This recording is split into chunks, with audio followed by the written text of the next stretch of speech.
Even though many helpers are needed, that capitalists won't hire a weak-willed pusher. He wants someone who can work.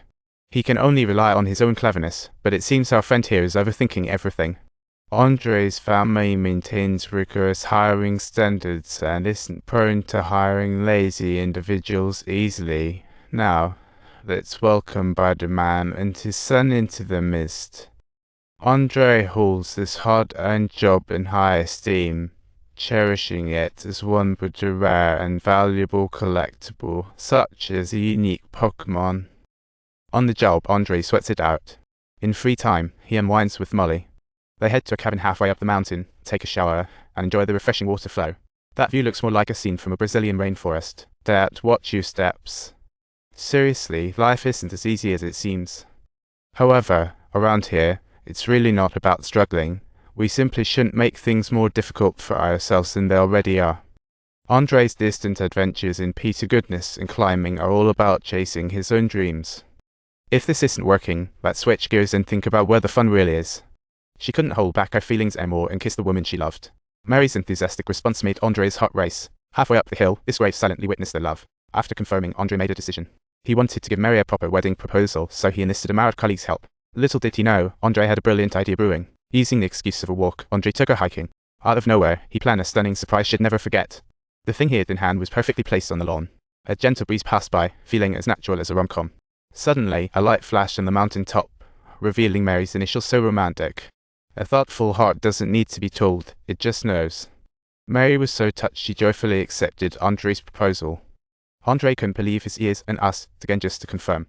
It really was his wish. The wedding was surprisingly low-key. Only love filled their little cabin, as Andre hugged Mary, the bouquet holder, moving into their cozy little nest. He feared waking up from this dream, so Andre promised to protect Mary for life and wanted to give her the best. Andre started working his tail off, making an extra 20 cents an hour. Finally, thanks to the workers' teamwork, the first cable car in the Alps was about to be completed, greatly improving the lives of the Valle's residents. People's nightlife started to get exciting, and so did Andre and Mary's love. One day, Mary ran excitedly to Andre, ready to share her joy. She surprised Andre like a sudden plot twist. It took him quite a while to snap out of it and realize that it was indeed wonderful news, thrilling beyond measure.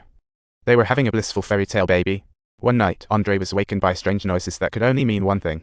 Stepping outside, he saw a shocking sight: a pile of pristine white snowflakes. They came together with surprising force. Puss socks everywhere. When he woke up, he was calling for his love. But he received no reply. Even with broken legs, Andre crawled forward with all his might. Yet, he couldn't find his pregnant wife until the valley residents came to lend a hand. At his wife's funeral, Andre felt completely exhausted, having gone through the loss of the most important person in his life once again. The tavern owner took pity on him, offering temporary shelter and a warm drink. When he could still move with crutches, he made his way to his little cabin halfway up the mountain. Old memories lingered there, and fragments of Mary flooded back like a tidal wave. Grief hit him like a tidal wave. While he recovered physically, his spirit grew weaker by the day. Losing Mary taught Andre that happiness has an expiration date. He chose silence instead of noise. He started writing letters to his wife, pouring endless longing into his words, documenting life's little moments. Every unfinished letter found its resting place in Mary's grave. Soon after, war broke out, forcing many to flee the area. Work was halted completely. With no job, Andre decided to join the military. Before he left, he brought beautiful flowers to his wife's grave with her good husband. Andre was deployed to the Eastern Front, but due to health reasons, he was stationed at a mountain camp. He was there to cover retreating comrades and suffer at endless stress, clearly forgotten. Helpless, Andre had to surrender to the enemy. Despite the pain, he didn't forget to write letters to his wife. That became his only joy. It was cold and hopeless around him, and Andre silently endured. After the war, Andre returned home, and the first thing on his list was to visit Mary's grave. He put all letters in Mary's coffin. The tavern owner recognized him. Now he was grey-haired, and the owner waved him over to the tavern. But the atmosphere here was nothing like he remembered, leaving Andre feeling a bit mopey. So Andre went to his uncle's house, hoping to relive memories of his grandma. Unexpectedly, his uncle recognized him immediately and greeted him enthusiastically. Once tall and mighty, his uncle was now a weary old man.